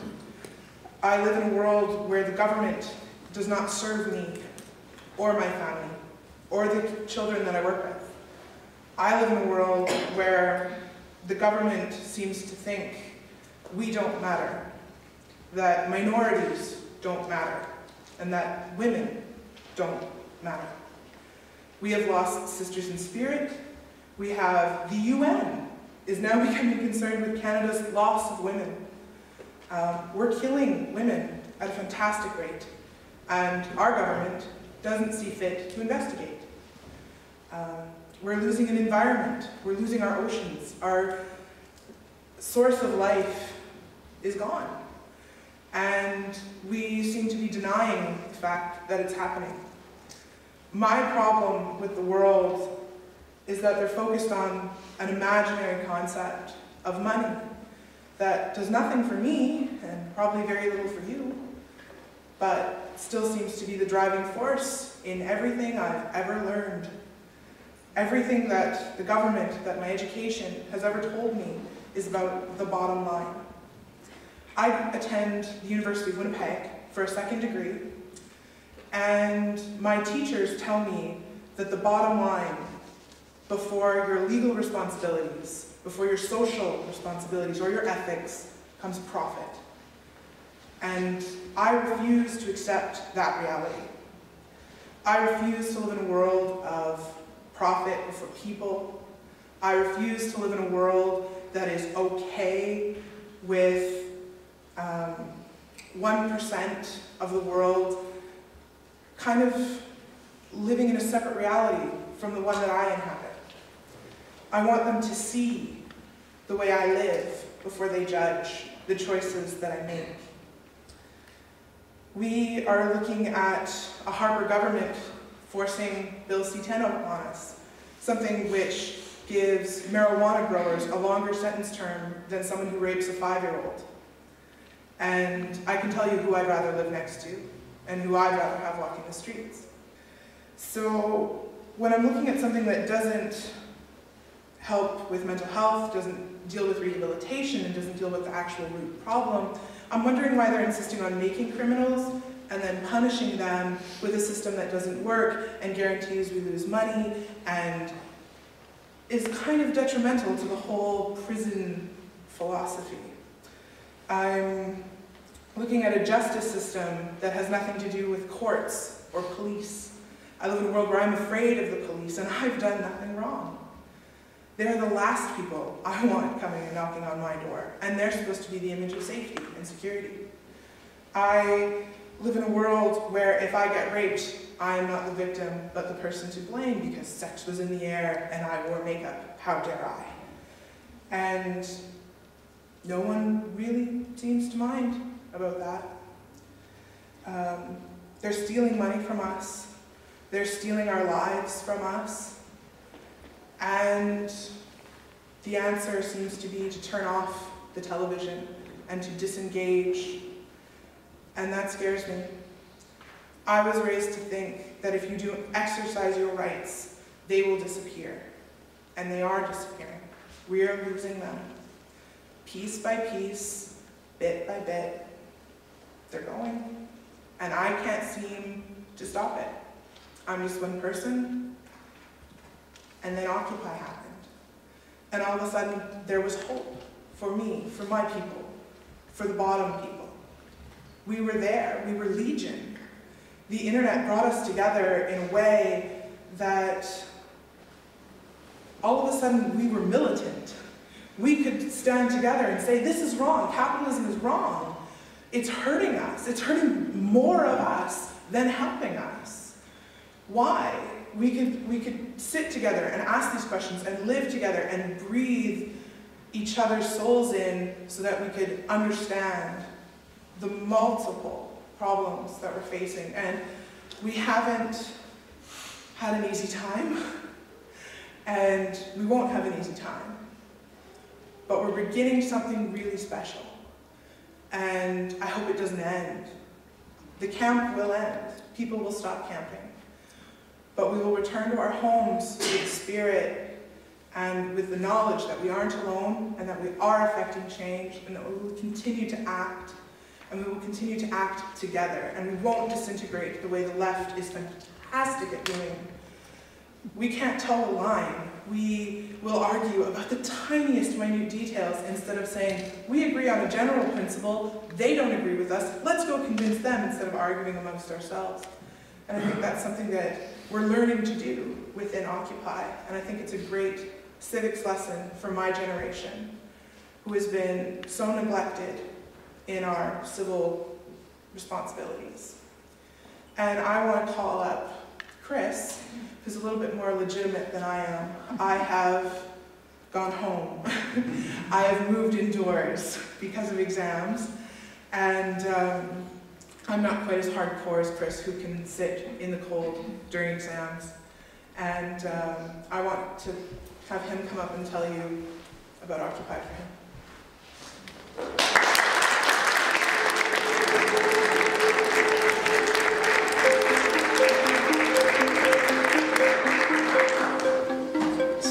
beard. I would like to begin by telling a story, and it's not my story, but for the fluidity of it, I will speak it in the first person. When I was a child, my grandmother showed me the game Monopoly. And she won every time. She was a master of the board because she understood that the name of the game was to acquire. And every single time she would defeat me and take the last of my money away, and she would look at me and say, "You too will one day learn how to play the game." Well, one summer I became determined to defeat my grandmother in this game. So I played all day, every summer. One day I played for almost 8 hours straight with one of my friends. And I learned what the game was about. I realized that in order to win this game, one must make a total commitment to acquisition.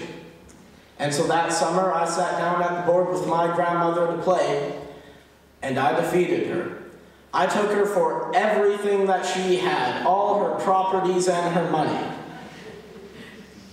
But then she taught me one more lesson.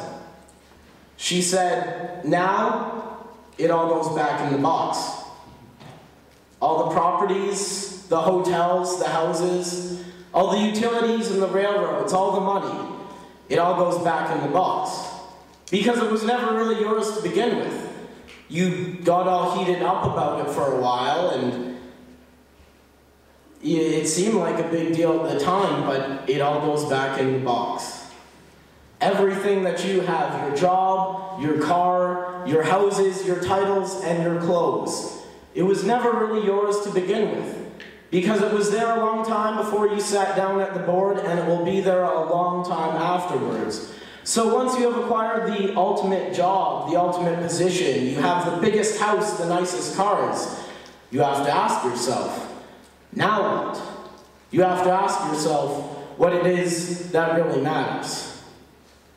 Our financial system, at the very basis, is flawed. The monetary system that we currently live, that supplies the basis for our current economic paradigm, is based off of debt. There was once a gold standard. There are issues, I believe, even with that. But right now, money comes arbitrarily out of the air from reserves, which are detached from the federal state. The reserves make up money and add interest to it. Oddly enough, though, they don't create the money with which this interest could be paid. So one can quickly see that even if we took every penny that's been thrown in every river, lake, and pond in existence and gave all the money back, there would still be debt. Yet there would be $0 in existence that we would be left to repay this with. The monetary system is completely, currently flawed. Not only at the basis, but also within it. In the banks with their interest rates and things like credit card institutions. Poor people, or people of a simply lower class who cannot immediately afford a house or a car, are forced to take out loans and mortgages. Even students, if you want to go and gain knowledge, fill your head with information, you must take out a loan to do that now. And there is interest on these loans. The banks and credit institutions take this interest. And where does this money go?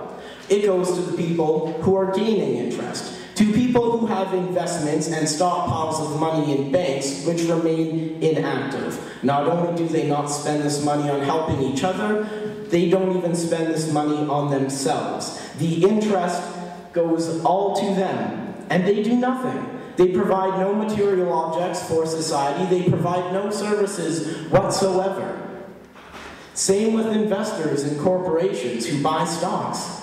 They don't do anything, nothing. I would boycott them, but they build nothing at all. They produce no products. They help nobody. They simply sit around and watch their stockpiles of money increase. We've been talking a lot tonight about the economy and how it changes and how it works and doesn't work.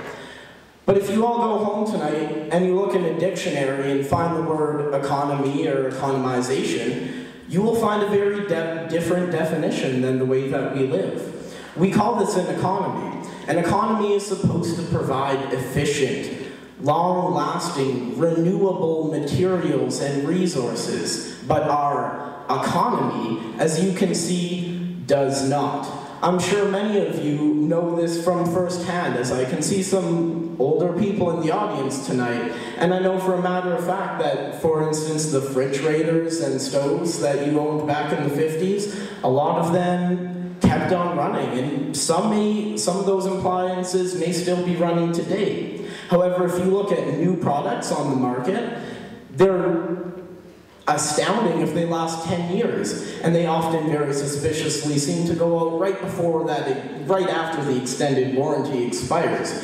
Why? Because sustainable products are not profitable. Products that last a long time produce no profit whatsoever. One would simply assume from the beginning that if I wanted to build a coffee table, I would build a durable coffee table, one that people would want to buy and have for a long time. But you can see as soon as everyone buys these long-lasting, durable coffee tables, well then no one else needs to buy more because they all seem to be working fine. So we have created this society that builds products that are meant to be wasted and thrown away. If any of you go and look through any dumpster in this city, I'm sure you will find a disgusting amount of warm winter clothing that needs nothing but a few stitches to repair. That's another one of the problems. If we've bred a society of people that is wasteful.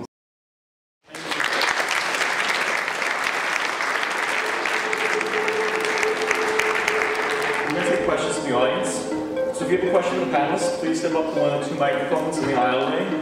Because the goal is to hear as many voices as possible, I may sort of rush questions to get to your point in your question. Go ahead.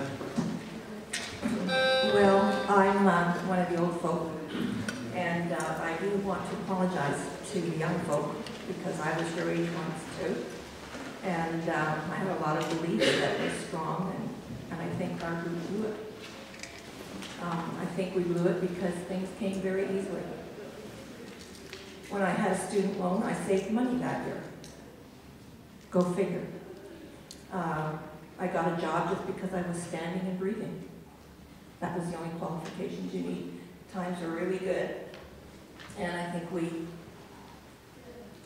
just assumed that. But my question is, where does supply-side trickle-down economics fit in here? Was this a theory that was cooked up in the 80s to fit in this stuff?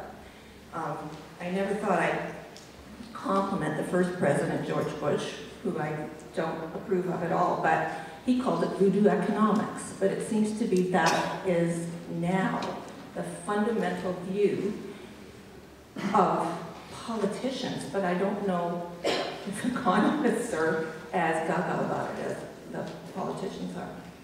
Trickle-down economics is another one of those terms used to sort of obscure reality. The idea, of course, is that the rich become richer, and as Lynne showed, they cut their taxes, you deregulate, and they'll invest, and the rest of us do better. The reality is, if you cut their taxes, they'll ship capital overseas. These days, they'll invest in the financial sector and speculate rather than actually invest. They're sitting on, I don't know, 500 million in Canada, 2 trillion in the US, I'm trying to remember the numbers, huge amounts of money that they're not actually investing. And so, as John suggested, one of the things we ought to be doing is taxing it and investing it, using it in a green economy. Instead of waiting for it to trickle down on us, we need to take control over it.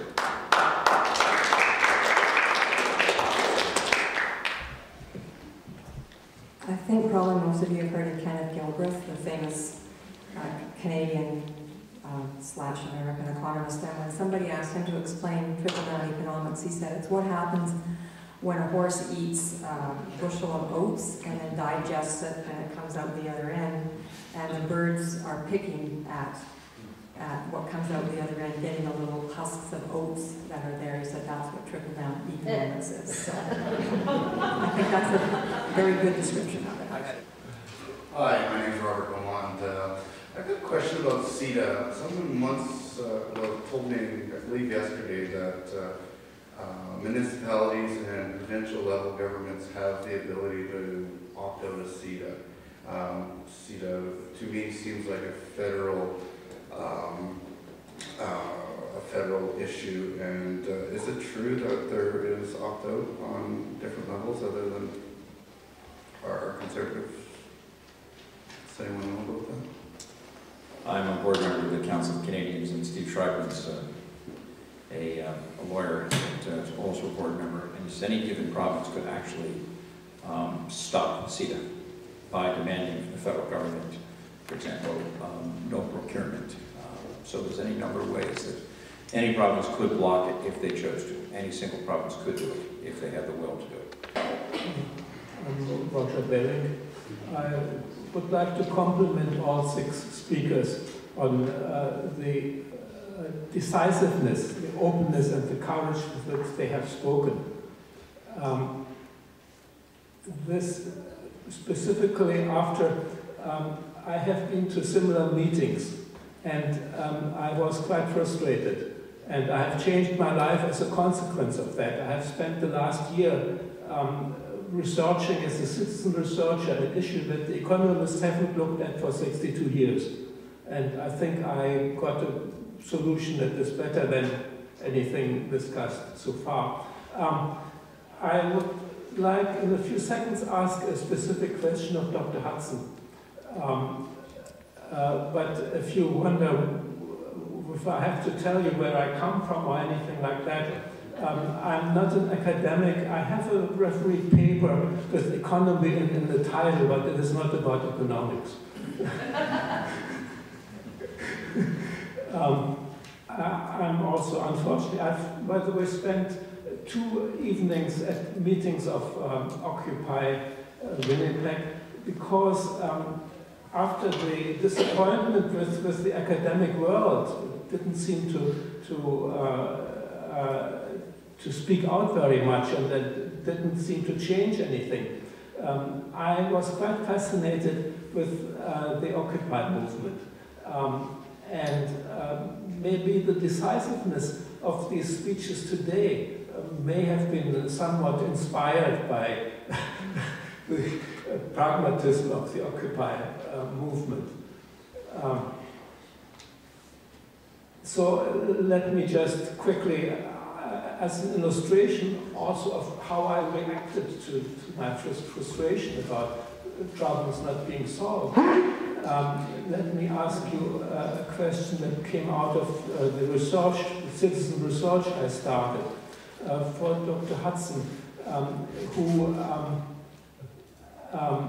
I think complained about the overpowering might of the financial sector. By the way, I spent most of my life living in New York in the shadow of the World Trade Center. And I sort of saw first one tower coming down and then the other. I was working in a sweatshop on that day, and the other workers were mostly Asians, I think. And it was interesting to see how they reacted to that, whether they would make any comments. And they kept stony faces, as if they were thinking, what do you expect?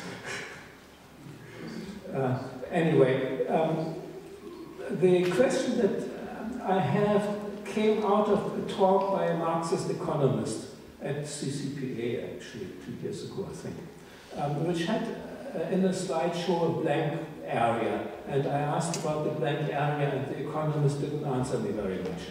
And so I went to work, looked up StatCan, what StatCan had to say about what was behind this big empty space. And what I found was that of the GDPs of Canadian industries, Manitoba industries specifically, the GDP of the financial sector is the biggest.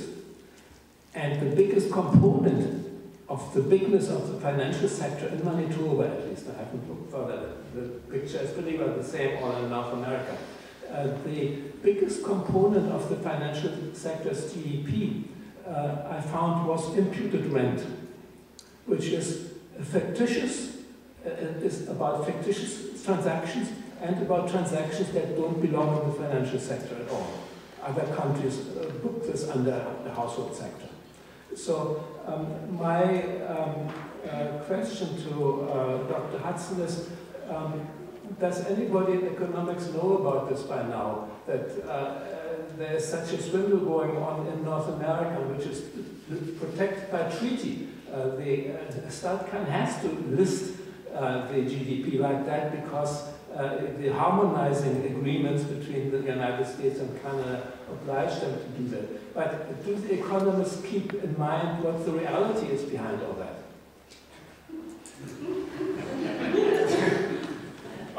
This might win you a Nobel, I'm just saying. Yeah, that's right. The easy answer to that is no. I mean, are you asking, or if I understand the question, it's, you know, are economists sort of keeping track and publicizing sort of what's going on in the financial sector, and are they sort of criticizing the structure of the financial sector in the country? The answer is no. Robert might be able to fill this in a little bit, but I guess even in the economics profession, things have come to such a strong turn that there have been calls within the economics profession for a code of ethics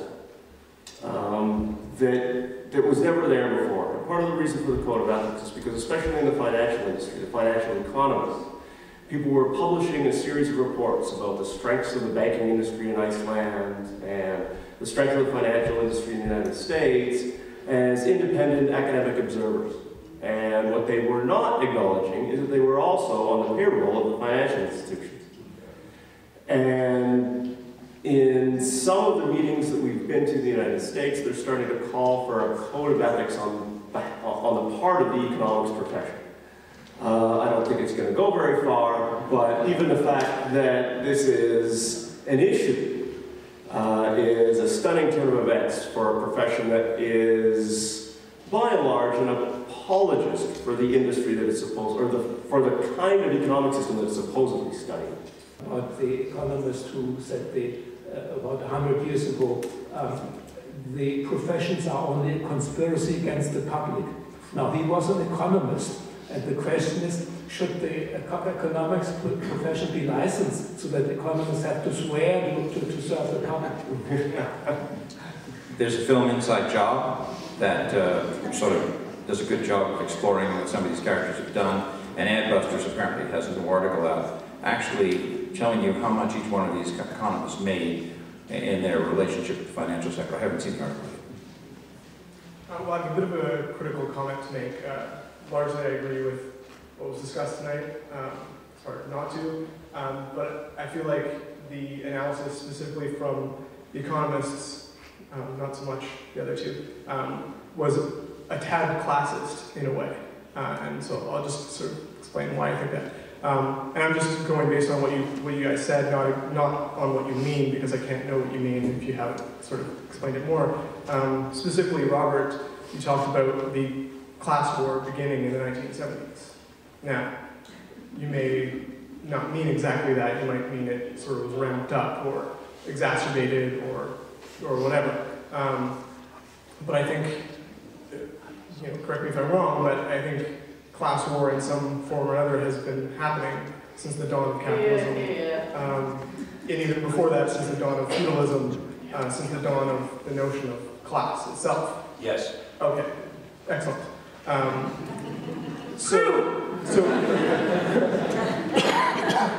But to say that class warfare begins in the 1970s is classist in a way, because it sort of makes invisible the fact, and it was actually shown in the growing income gap. In one of the slides, it showed that from the 1970s to the 2000s, the lowest decile had the same amount of wealth from the 70s to the 2000s. Now, when I looked at that chart, that was the big story to me that jumped out to me. It wasn't really sort of discussed so much.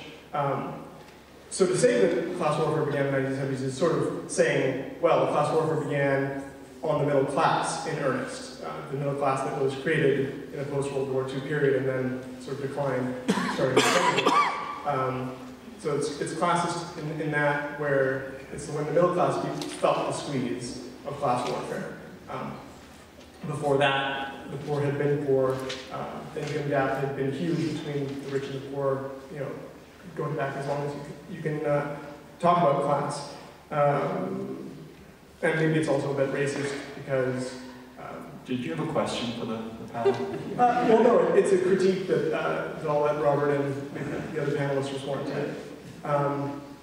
It's racist in the sense that you know, the middle class was mostly made up of white people in North America and Europe who rose up from the ranks of the poor and then got slapped back down starting in the 70s. Because the poor have always been exploited and marginalized by the wealthy and the powerful. That's sort of a fact of history. Yeah, and so that's basically my critique, that we need to be careful about when we say class warfare began, that class warfare has always existed as long as class has existed. And I think that needs to be made clear. Responses from white economists. Yeah, 60 seconds or less. The hitherto history of all history is the history of class struggle. Then the question is, there are rhythms. There are qualitative breaks historically. And so there are periods, long waves, where there are certain institutional arrangements which are relatively stable. And then I would argue, because the rate of profit changes, those regularities change. And I certainly didn't mean to suggest for a moment that class struggle was invented by Reagan, Mulroney, and Thatcher, but there was a qualitative break. There was a rupture in the usual way of capital accumulation, and it's happened before, but there are periods of relative peace, and then there are periods of more aggressive class warfare, and that's all I was trying to describe, and that's the best I can do in 30 seconds or less. Thank you. I'd like to maybe address something. I think that the final speaker was, one of the things the final speaker was mentioning. It seems to me that the debts that the public is loaded down with these days have mushroomed out of sight way beyond the original loans that were taken out as a result of something called compound interest. And it seems to me that with this usury and this need to grow, to have interest on these loans, that we are having to grow the economy so that we have, you know, are more intensively and unsustainably burdening, a more intensive and unsustainable exploitation and plunder of people and the world's natural systems. So basically there's that saying that infinite growth on a finite planet is the ideology of the cancer cell. So we're putting that whole, like that PowerPoint said, that we seem to be putting the needs of finance over the needs of, or finance is not serving the needs of people. And I guess I'm wondering if there's much of an appetite among the panelists for some way of something along the lines of universal debt elimination, or getting rid of this process of imposing these debts or these interests on these loans, because it seems to me that when you consider the oceans are dying, topsoil is being depleted of nutrients, water is becoming undrinkable, climate change and so forth, that basically the habitability of the planet is becoming compromised by this system. So where would you all stand on that whole notion of interest and growth? Well, one aspect of debt which came up occasionally, although I wasn't asked to speak about it, but came up in a couple of speakers, and it came up at the end, was household debt. Household debt, which includes student debt, is now 140% of income, I think, in both UK, US, and Canada. A lot of that debt is, of course, the debt that we spoke about earlier, which is the real estate debt. A lot of it is not. A lot of it is consumer debt. And when you talk about the power of compound interest, credit card debt is, even though interest rates are at an historic low, credit card debt is what, 17%? If you're lucky. And so compounding in that way is just, once you get on that debt treadmill, and you can't get off it. But the link, the kind of broader link between that and the kind of planet we have, the growth we have, is that consumer expenditure is driving economic growth, increasingly. And so the limits to growth are being challenged largely by this consumer growth and by kind of industrial growth we have that provides that. That's not to say that, the debt arithmetic is straightforward. Income has to grow or debt goes down. So if you don't want any economic growth, deal with the debt, right? Repudiate, write off, something. Somebody has to take a hit. In terms of the future, it's very clear. We have to change how we do things. And that we were getting to that before you were cut off. We have to change the kind of growth we have. We have to change our lifestyles. We have to recognize that we can consume less and enjoy more, that we can share more, rely less on individual acquisition. There are these fundamental changes which, some of which will be discussed in Cape Town. Clearly our government is not going to be at the forefront of those kinds of measures, but there are models out there. People have written about this. We know what it takes. It's doing it. Whether there is a compatibility between private enterprise and capitalism on the one hand and sensible development on the other. And it's pretty clear that those contradictions are becoming huge. Can I jump in on this one? Yeah. As far as I'm concerned, compound interest is a crime. If I had my way, I'd get rid of it right now. It's absolutely appalling that it exists. It's unfair, and it preys upon the illiterate and the uneducated, and those are the people with the most to lose. And we don't teach people to read contracts. We don't teach literacy. We teach functional illiteracy in schools. You're taught to get by and to not ask very many questions. So when you're faced with a credit card contract that's 13 pages long in teeny-weeny print, it's not exactly fair. And if you ask me, nationalize it. Not necessarily with the Harper government, but with, let's say we have a competent government, and I would like to see it nationalized.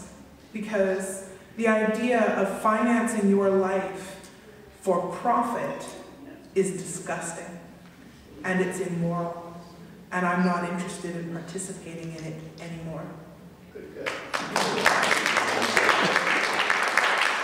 And looking at my watch, this is going to be the final question, and go ahead, Sam. I'm too wanting to ask a question which may kind of date my period of intellectual involvement. I'm wondering, from the 70s, there was quite a bit of discussion about steady-state societies, the limits to growth. And I wonder if anything has come of that period, because I don't in today's media hear of that. And yet it does seem to be an entirely different proposal for how to deal with crises such as Loxley. If you look at the media for correct answers, you will be waiting a long time. As far as I'm concerned, from my short life, the media is very focused on balance instead of accuracy. So any idiot with a Twitter page can make a comment in the media and be taken as seriously as someone with a doctorate who maybe has more information and more accuracy. So that's just my thing on the media. My generation was taught to consume from a very young age, and we've done very well at it. So I'm not really sure if there has been an impact. At least there hasn't been on the 20 and 30 Gen X, Gen Ys. It didn't carry over from the 70s at all. We have an economics department that's slightly different, you might have gathered, from other economics departments. We do teach limits to growth. We do teach Herman Daly. We teach George Eskritt. And so our students are exposed to theories of non-sustainability and proposals that are being put forward for dealing with that. If they choose to take our courses, of course. If they have the money to take your courses. Exactly. I've been asked to comment for a final question, and I will allow it. Go ahead. Yeah, thanks. I wanted to thank all the panels tonight, but I thought especially, I came here tonight because this was called Why Occupy, and I'll say I'm an academic myself, but I didn't come because it's called Why Intellectualize, or not to say that you're just doing that, but I think we're all here to see how to connect the two sides of these panels. What can we do to connect the people in these rooms with the people who are out in tents and we want to be part of the movement, and maybe, I don't know, was it Mike? I'm sorry. You didn't get to finish what you were saying. Maybe you could finish what you wanted to say. Well, I won't quite, at this moment, finish the current path I was going down. Perhaps after, though, if anyone wants to talk. Don't worry, I can keep ranting for a while. But in terms of answering the actual question that is officially why we're here tonight, of why Occupy, and in terms of helping this movement and supporting it and getting behind it, right now we have a diminished physical encampment. And as important as the camp is in terms of a symbol for us, in terms of a driving force to gather momentum behind the movement, in terms of simply being there out in the open for the public to come and interact with us, at this point, especially in the cold, is losing some of its importance. But the physical camp will be of the utmost importance in the spring, especially when we are there all through the winter, in terms of being a force that does bring people together. But in terms of actually supporting this movement, we have the information available on Facebook. We have GAs, General Assemblies, 2 to 3 times a week. We are now conducting them indoors in the downtown area and community centers. Everyone is welcome to attend, including the important politicians that govern our city, which I'd like to let each and every one of you, an invitation was extended to them, and so far this many have shown up. You would think that, well, James from the Green Party, one politician showed up. You'd think, maybe our politicians would show political interest, but Sam Cates didn't know why we were out there. We've been out there for a month, and he says, I don't know what their problem is. You're the mayor. That's your job. There is an occupying force in your city. Go talk to them. So I guess just in conclusion, as important as these tents are and will be, it is the physical actions that we do, the rallies, the people we gather, the people we talk to, the people we teach and learn from. It's these small things we even do in our communities to make improvements. So if anything, you're helping the Occupy movement by going out and helping someone on the street who's in need. But in terms of directly helping us, get into contact with us, find out when our rallies are, when our events are, find out where hopefully we're going to be getting more buttons and leaflets soon to promote the Occupy movement. I just bought a megaphone. I spent an hour today walking up and down Portage.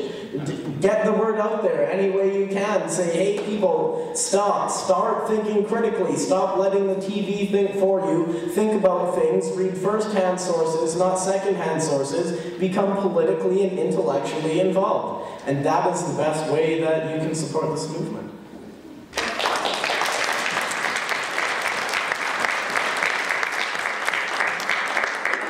I'm going to be super quick here, because I know we're long on time. But I think in terms of history, we've watched it with the suffragettes. We watched it in the 60s and the 70s, and we watched it in the Arab Spring and the Jasmine Revolution. It's never going to be the camps. It's never going to be the protests. It's never going to be the Million Man March. It's always going to be grassroots involvement and community organizing behind the scenes that makes real change. So if you want to support Occupy, and I'm assuming that you do because you're here, we need organizers. We need people that are willing to put in the time, even if that's an online petition. We need signatures. We need people with stamps. We need people that are willing to sit in Andrew Swan's office until he says no to Bill C-10. We need people, physical breathing bodies, to be there as we try and sway politicians into more of a reality situation, less of a let's get elected next time situation. Well, we're unfortunately on time. I'd like to thank all the panelists participating this evening for sharing their thoughts on this very movement. I would also like to take the time to thank the members of the Unitarian Church who helped organize, set up, and hopefully clean up this venue this evening.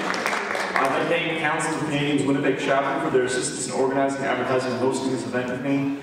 And if you'd like to get involved with the Council of Canadians, see the campaign, please see those folks in the back there. They'd be happy to give you a postcard. For those interested in the Occupy movement, visit their website, visit their Facebook page. It is not hard to find them, it is not hard to get involved, and they're looking for organizers, they're looking for bodies, they're looking for people. This year was the start of a conversation and a voice that is growing. But if that spark that we are lighting here tonight, and the people in Occupy in New York, people in Winnipeg Memorial Park, have started, it needs fuel if it's ever going to be a fire. So folks, ladies and gentlemen, here tonight, we are that fuel. So thank you for coming, but don't leave here tonight with your head full of ideas. Leave here with your heart full of hope and a mind for action. Thank you very much.